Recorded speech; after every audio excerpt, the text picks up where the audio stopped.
চাঁদের সাথে আমি দেব না তোমার তুলনা, তুমি চাঁদ হতে যদি তবে দূরেই চলে যেতে। সেই বিখ্যাত গান, সৈয়দ শামসুল হকের সেই বিখ্যাত গান।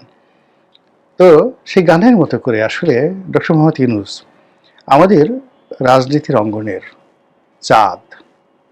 শুধু দেখা যায় দূর থেকে আলোক, পূর্ণিমার আলোক এর দ্বারা অবগাহন করা যায়, স্পর্শ করা যায় না, একে ওন করা যায় না। বিএনপি ওন করতে পারছে না, এনসিপি ওন করতে পারছে না।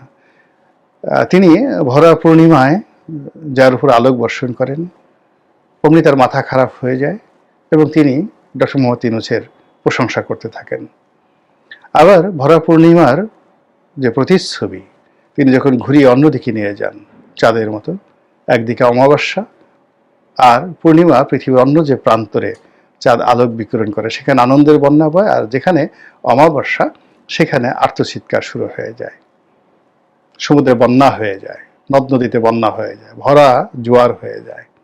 বাংলাদেশের তদ্রুপ ডক্টর মোহাম্মদ ইউনূস যেদিকে ঝুঁকেন, হাসি দেন, ওইদিকে খুশির বন্যা, প্রশংসা ছুটতে থাকে, আনন্দের বন্যা ছুটতে থাকে। আর কোনো দিক থেকে মুখ ফিরিয়ে নিয়ে গেলে মুহূর্তের মধ্যে সেখানে আর্তচিৎকার শুরু হয়, বাঁচাও বাঁচাও বাঁচাও।